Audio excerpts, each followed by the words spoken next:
Auckland में अब जो मैच खेलने जा रहा है, क्या अब तक वो जो हमारा एक लर्निंग प्रोसेस है वो चलता रहेगा या कुछ स्ट्रेटेजी चेंज होगी और हम जीत की जानिब जाएंगे? देखें, क्योंकि जाहिर है जैसा आपने खुद कहा है कि कल तीसरा मैच है, 2 मैच पाकिस्तानी टीम हार चुकी है, दोनों वन साइडेड आ रही है। जाहिर है न्यूजीलैंड की टीम बहुत मजबूत दिखाई देती है अपनी कंडीशंस में, और पाकिस्तानी टीम जो है हमेशा जो सीखने के मरहले से गुजरती है अब भी गुजर रही है। और आकिब जावेद का भी ये कहना है कि हम नौजवानों का साथ देंगे, उनका मोराल अप करना चाहिए। और क्योंकि पाकिस्तानी टीम जो है इससे पहले भी हार रही थी बाबर आजम और सीनियर खिलाड़ियों की मौजूदगी में भी, इसलिए इनको बैकअप करना चाहते हैं। और उनका ये भी कहना है कि टीम में 1 या 2 चेंजेस की जा सकती हैं, और इसकी डिटेल मज़ीद तस्लीम खालिक बता सकते हैं। गुज़श्ता इजलास की आज उन्होंने खबर भी लगाई है। लेकिन जहाँ तक 1 और 2 चेंजेस का तल्लक है, मुझे लगता है ऐसा कि अब्बास अफरीदी लाजमी खेलेंगे, क्योंकि अब्बास अफरीदी ने जो लास्ट मैच यहाँ पे हुआ था शाहीन अफरीदी की क़यादत में, उसमें 3 विकेटें ली थी, और उसमें खैर शाहीन ने भी 3 ली थी, हारिस ने 2 विकेटें ली थी। तो अब्बास अफरीदी की शमूलियत तो यकीनी दिखाई देती है। और उस्मान खां और उमैर यूसुफ 2 बैटर ऐसे हैं जो टीम के साथ गए हुए हैं, जिनको अभी तक चांस नहीं मिला, क्योंकि पाकिस्तान के जो 4 नए खिलाड़ी हैं वो मुसलसल फ्लॉप हो रहे हैं तीनों मैचों में। हसन नवाज़ ले लें, समाद ले लें, हारिस ले लें, इरफान नियाज़ी ले लें, चारों ने कोई स्कोर नहीं किया। तो अब्बास अफरीदी की शमूलियत यकीनी दिखाई देती है, और यकीनी तौर पर उमैर यूसुफ या उस्मान में से उस्मान को बड़े ही अरसे से टीम के साथ रखा जा रहा है। अब मौका है, उनको चांस देना चाहिए जब टीम के साथ लेकर गए। बिल्कुल सलीम साहब, आप जैसा कि जाहिद साहब ने भी कहा कि आप इजलास के हवाले से काफ़ी डिटेल्स और काफ़ी गहरी नज़र भी है इसकी अपडेट, आप क्या देंगे जो तब्दीलियों के हवाले से बात चल रही है, और फिर ये कि टीम को जो है आपने सपोर्ट करना है, मोराल जो है उनका अप रखना है?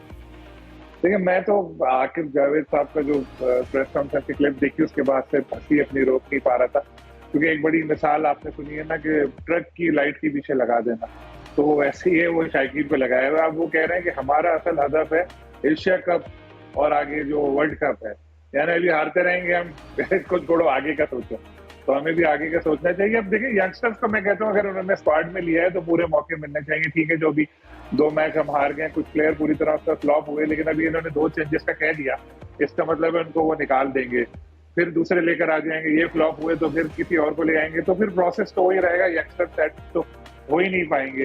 तो करना इनको ये चाहिए कि पूरी सीरीज खिलाएं। मैं तो कहता हूँ जो टीम खेल रही है 1-2 चलने कोई जरूरी चेंज है तो करें, नहीं तो खिलाएं हम लड़कों को। जो दूसरी बात अभी इजलास की है, वो इजलास में यही बात हुई थी कि जी जितनी भी तनकीद हो रही है तो वो होती रहे, कोई इशू नहीं है।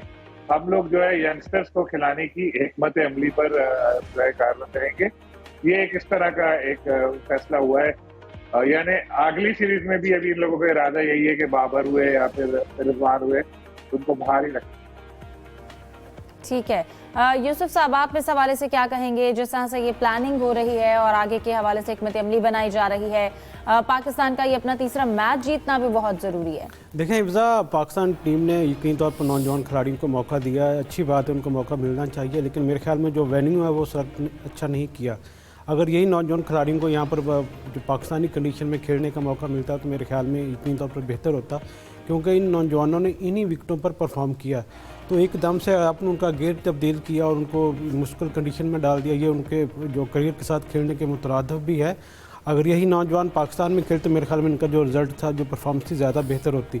अब चूँकि वक्त गुजर चुका, जो होना था वो हो चुका है। अब ऑकलैंड का हमारा तीसरा मैच है, जहाँ की जो बेसिकली ग्राउंड है वो उसका रग्बी का ग्राउंड है, और उसको मेक शिफ्ट बनाया जाता है जब भी यहाँ पर मैच होता है। तो लास्ट टाइम भी पाकिस्तान की टीम यहाँ मैच खेली थी, वो हार चुकी थी यहाँ पर, और मुश्किल कंडीशन है, नौजवानों के लिए एक इम्तिहान है, और मौका भी होगा कि अगर तब्दीलियाँ नहीं की जाती, जैसा कि आकिब ने भी अंदिया दिया कि 2 तब्दीलियाँ मुतवक्को हैं, तो मेरे ख्याल में या तो फिर उनको पूरा मौका मिलना चाहिए जिनको आपने शामिल किया है, उनको 5 मैच खिलाएं कि ये आपकी हमारी बेस्ट 11 है, इसको हम मौका दे रहे हैं, उनको एतमाद दें। बार बार तब्दीलियों से बार बार यही जिक्र किया जाता है कि बार बार तब्दीलियों की वजह से पाकिस्तान क्रिकेट का बेड़ा गर्क हो रहा है। तो अगर मज़ीद तब्दीलियाँ की गई तो मेरे ख्याल में मज़ीद जो हालात हैं वो संगीन हो जाएंगे पाकिस्तान के लिए। बिल्कुल जाहिद साहब, ये हमने इस हवाले से भी बात की थी, कल भी हम डिस्कस कर रहे थे कि अगर आपने मौका दे दिया है नौजवानों को तो उनको इस चीज़ का डर नहीं होना चाहिए कि हमने परफॉर्म नहीं किया तो हम शायद ये पूरी 5 मैचेस की सीरीज भी नहीं खेलेंगे, क्योंकि फिर इससे तो फेयरलेस क्रिकेट नहीं खेली जाएगी। हिफ्ज़ा, देखें 15 या 16 रुकनी टीम गई हुई है, ये पॉसिबल नहीं होता 5 मैचों की सीरीज़ हो और 5 मैचों में सिर्फ वही प्लेइंग 11 हो।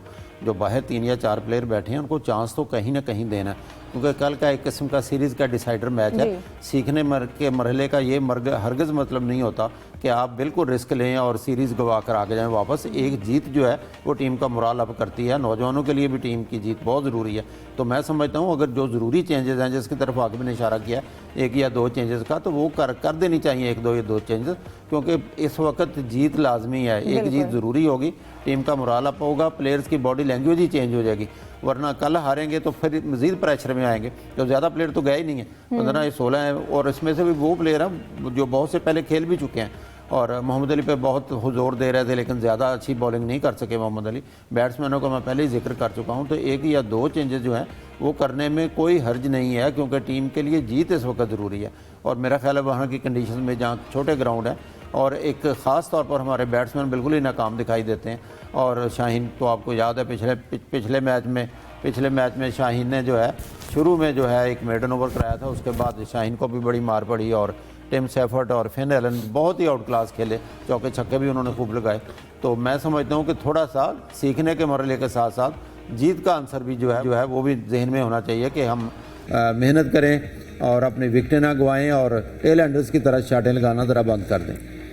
मैं यूसुफ आपसे जानना चाहूँगी, हमने T20 स्क्वाड की बात कर रहे हैं, लेकिन इसके बाद वनडे के जब मैचेस स्टार्ट होंगे, कल भी हमने बात की कि उसके हवाले से जो कैंप है वो जारी रहा। मोहम्मद रिजवान ने हमें प्रैक्टिस वहाँ पर कर रहे थे, तो आप भी वहाँ पर मौजूद थे, आपने क्या देखा?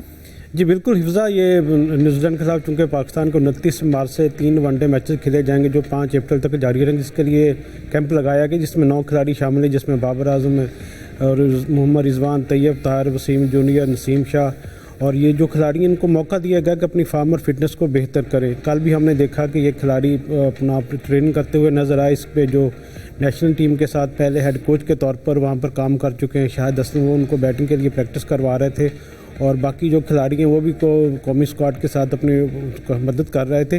तो हमारी बात भी अब्दुल्ला शफीक से। अब्दुल्ला शफीक यकीनी तौर पर पाकिस्तान का एक मुस्तकबिल है, बाजी में उन्होंने बहुत अच्छा परफॉर्म किया है। अब चूँकि उनको ड्रॉप किया गया था IC चैम्पियन ट्रॉफी के बाद, उनको दोबारा कम बैक हुआ, तो वो थोड़े नर्वस भी थे। उनका ये कहना था कि बार बार मौके मिलने से यकीनी तौर पर थोड़ा मोराल भी बेहतर होता है, लेकिन हमें अब सीखने का मौका मिल रहा है कि हम अपने सीनियर से सीखें कि न्यूजीलैंड की कंडीशन में कैसे जाकर परफॉर्म करना। ख़ास तौर पर बाबर आजम और जो मोहम्मद रिजवान है उनके खास से हेल्पफुल साबित हो सकते हैं। इस तरह दूसरे जो खिलाड़ी थे वो भी पूरा एतमाद थे कि उनको एक अच्छा मौका मिल रहा है कम बैक करने के हवाले से, क्योंकि पाकिस्तान की थोड़ा पोजीशन बेहतर है वनडे सीरीज़ में, क्योंकि पाकिस्तान की टीम की रैंकिंग भी तीसरी है, न्यूजीलैंड की चौथी रैंकिंग है। पाकिस्तान का माजी का जो वनडे का ग्राफ है वो भी बेहतर हुआ। ये वाहद फॉर्मेट है जिसमें पाकिस्तान ने अच्छा परफॉर्म किया। यकीनी तौर पर उम्मीद की जा सकती है कि जिस तरह अब सीनियर वहाँ पर जाएंगे तो पाकिस्तान को थोड़ा खुशियाँ भी मिलेंगी ईद के बाद। तो सलीम साहब, आपको क्या लगता है ईद के बाद जो पाकिस्तानी अवाम है उनको खुशियां मिल सकती हैं? हमने T20 स्क्वाड का जिक्र किया है, T20 सीरीज़ तो जारी है, आगे वनडे के हवाले से भी जो तैयारियां जारी हैं, प्रैक्टिस जारी है, और आपको क्या लगता है वनडे स्क्वाड के हवाले से?